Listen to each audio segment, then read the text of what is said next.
ঢালিউড তথা বাংলা সিনেমাকে বলা যেতে পারে বিশ্ব দরবারে, ইয়েস বলা যেতে পারে বিশ্ব দরবারে নিয়ে যেতে চলেছেন মেগাস্টার শাকিব খান, বা নিয়ে যেতে চলেছেন কি নিয়ে চলে গেলেন, ইয়েস নিয়ে চলে গেলেন মেগাস্টার শাকিব খান। সত্যি কথা বলছি, বাংলাদেশের অন্যতম একজন বড় মেগাস্টার, যার হাত ধরে বাংলাদেশে প্রথম ঢুকলো কোন ক্যামেরা, সিনেবট ক্যামেরা। আমার মনে হয় সিনেবট ক্যামেরা এতটাই একটা দামি ক্যামেরা, যেটা আমাদের এই ইন্ডাস্ট্রি, মানে আমাদের এই কলকাতা ইন্ডাস্ট্রিতে, কলকাতা টলিউড ইন্ডাস্ট্রি যেটা বাংলা ইন্ডাস্ট্রি, তাতে একমাত্র একজন আমাদের এখানকার বস বলা হয় যাকে, জিৎ দা, তিনি ব্যবহার করতে পেরেছিলেন। সেটা হচ্ছে বুমেরাং ছবির মাধ্যমে তিনি ব্যবহার করেছেন এই ছবি। এখন অবধি সেই সিনেবটের শট কিন্তু আমরা দেখতে পাইনি, ট্রেলার বলো বিভিন্ন জায়গা বলো কোথাও দেখতে পাইনি, আমরা অপেক্ষা করে আছি ওটা সিনেমার জন্য তুলে রেখেছেন। তুমি ভাবো যে মেগাস্টার শাকিব খান তিনি ব্যবহার করলেন বাংলাদেশে, মানে এই ক্যামেরাটা কিন্তু প্রচণ্ড হাই কস্ট ক্যামেরা, মানে একবার এদিকে যায় একবার এরকম চলে আসে সামনে, একবার এ হয়। কেন আজকে মেগাস্টার শাকিব খানকে শাহরুখ খান লেভেলের লাগছে? কেন লাগছে জানো? কারণ শাহরুখ খানের রেড চিলিজের কাছে এই ক্যামেরাটা আছে, আমি যতদূর যা শুনেছিলাম। এবং এই রেড চিলিজের এই ক্যামেরা, এই সিনেবট ক্যামেরার ব্যবহার কিন্তু বিক্রম বলে একটা ছবি, যেটা লোকেশ কানাগরাজের ছবি, সেই ছবিতেও ব্যবহার হয়েছিল, আর প্রচণ্ড পপুলার হয়েছিল এই অ্যাকশন সিকোয়েন্সটা। আমার যেটা মনে হয় তুফানে হয়তো আমরা আরও বিভিন্ন জায়গায় এই সিনেবট ক্যামেরার ব্যবহার দেখতে পাবো। মানে টেকনোলজিক্যালি, মানে টেকনিক্যালি এত স্ট্রং করা হচ্ছে একটা ছবিকে, মানে এতই বোঝা যাচ্ছে যে এর আগে বাংলাদেশের কোনো ছবিতে সিনেবট ক্যামেরার ব্যবহার হয়নি বন্ধুরা। এর আগে বাংলাদেশের কোনো ছবিতে এত হাই ইকুইপমেন্টস ব্যবহার হয়নি। শুধু সিনেবট কেন, আমরা সিনেমা দেখলে হয়তো আরও বড় কিছু জানতে পারবো। তো তোমার এখানে কি মনে হচ্ছে? এখানে একটাই জিনিস মনে হচ্ছে, বাংলাদেশকে গোটা বিশ্বের সামনে প্রেজেন্ট করতে চলেছেন মেগাস্টার শাকিব খান। এটাই হয়তো মেগাস্টার শাকিব খান এরা। এবং আমি আগেও বলছি যে বাংলাদেশকে বাইরের যে কোনো দেশের কাছে রিপ্রেজেন্ট করে বা চেনে মানুষ, যে কোথাকার স্টার, তখন লোকে যদি বলে বাংলাদেশের স্টার, তো একজন বাংলাদেশবাসীর কাছে এটা কতটা গর্বের তোমরাই বলো বন্ধুরা। আজকে আমার কাছে একজন বাঙালি হিসেবে গর্বের যে আমার কাছে দুটো স্টার রয়েছে, দুটো, একজন মেগাস্টার একজন সুপারস্টার, বা দুটো মেগাস্টার রয়েছে আমাদের কাছে, যে শাকিব খান এবং জিৎ দা, যারা দুজন একই সঙ্গে একটা সিনেবট ক্যামেরা আমাদের বাংলায় নিয়ে আসতে পেরেছেন। একজন বাঙালি হিসেবে তো এটা আমার কাছে প্রাউড মোমেন্টের। তো বাংলা সিনেমাকে অন্য লেভেলের উচ্চ দরে নিয়ে যেতে চলেছেন বা নিয়ে যাচ্ছেন মেগাস্টার শাকিব খান। আরও একটা জিনিস তোমাদেরকে বলি, এই বিষয়গুলো পুরোটাই পৌশালিদি দুটো ভিডিও তৈরি করেছে, সেখান থেকে আমি আরও বেশি করে আর কি এই দুটো ভিডিওর কম্বিনেশন আমি তৈরি করছি, তখন আমার তৈরি করা হয়ে ওঠেনি। যাই হোক, আমি আরেকটা জিনিস যেটা বলবো সেটা হচ্ছে এসভিএফ পোস্ট করেছে।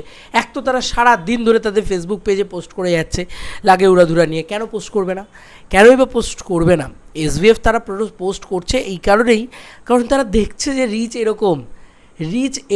এইরকম মারাত্মক লেভেলের ভালোবাসা পাচ্ছে তারা মেগাস্টার শাকিব খানের কোনো কন্টেন্ট পোস্ট করলে। ওই জন্য তারা অথইটাকে পোস্ট করছে, জানে তাদের আপকামিং রিলিজ আছে।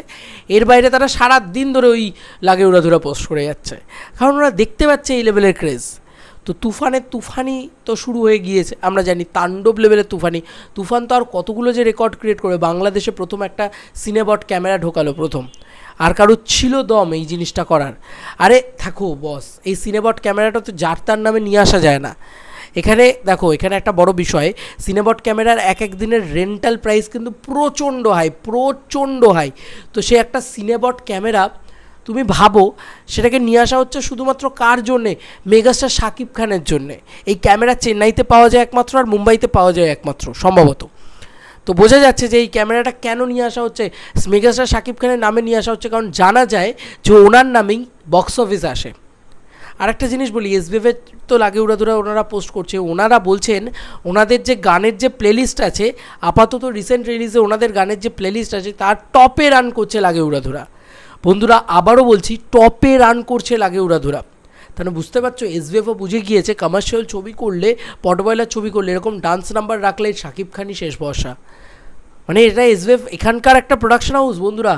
এসবিএফ আমাদের ইন্ডিয়ান প্রোডাকশন হাউস হয়ে তারা এটা বলছে যে তাদের গানের, মানে যত গানের এখন রেকর্ড লিস্ট আছে, এখন তো আর দেবদা জিদ্দার গান ওদের ওখানে নেই, তো এখন রিসেন্ট টাইমসে ওদের যত গান রয়েছে তার ভিতরে টপে রান করছে ওদের প্লেলিস্টে টপে রান করছে লাগে উড়াধুরা। মানে this is the megastar stardom. মানে এসবিএফ তো এরপরে বসে থাকবে একবার আরেকটা শাকিব খানের সাথে ছবি করার জন্যে। একটা ছবিতেই তো শাকিব খান সব মানে একদম উড়িয়ে দাপিয়ে কাঁপিয়ে দাপিয়ে সব শেষ করে দিয়েছে। বন্ধুরা, এর থেকেই বোঝা যায় যে মেগাস্টারের ক্রেজ কাকে বলে, দামামা কাজ কাকে বলে। আমি জাস্ট বাক রুদ্ধ হয়ে যাচ্ছে, সত্যি কথা। মানে এটা একটা অদ্ভুত পাওনা, অদ্ভুত ভালোবাসা একটা একটা স্টারের প্রতি, এবং ক্রেজও অদ্ভুত। এবং একটা স্টার, তার মাথায় কতগুলো জিম্মাদারি বর্তায়, তুমি ভাবো কতগুলো জিনিসপত্র মাথায় বর্তায়, যে সেই শুধুমাত্র এই যে ভালোবাসা পাচ্ছে, সে টেকেন ফর গ্রান্টেড নিচ্ছে না। সে বাংলাদেশ ইন্ডাস্ট্রি, ঢালিউড ইন্ডাস্ট্রিকে আরও বড় করার চেষ্টা করছে। একমাত্র মেগাস্টার যার হাত ধরে সিনেবট ক্যামেরার ব্যবহার এসছে, একটা ভয়ঙ্কর অ্যাকশন ক্যামেরা যেটাকে বলা যেতে পারে। একবার শাকিব খান এরকম ফেসে চলে আসছে, একবার এখানে চলে যাচ্ছে, এরকম একটা টেকনোলজিতে শ্যুট করলে তবেই তো একটা সিনেমাকে আরও বিশ্ব দরবারে প্রেজেন্ট করার মতন হয়, একটা হলিউড লেভেলে প্রেজেন্ট করার মতন হয়, একটা বলিউড লেভেলে প্রেজেন্ট করার মতন হয়, একটা সাউথ লেভেলে প্রেজেন্ট করার মতন হয়।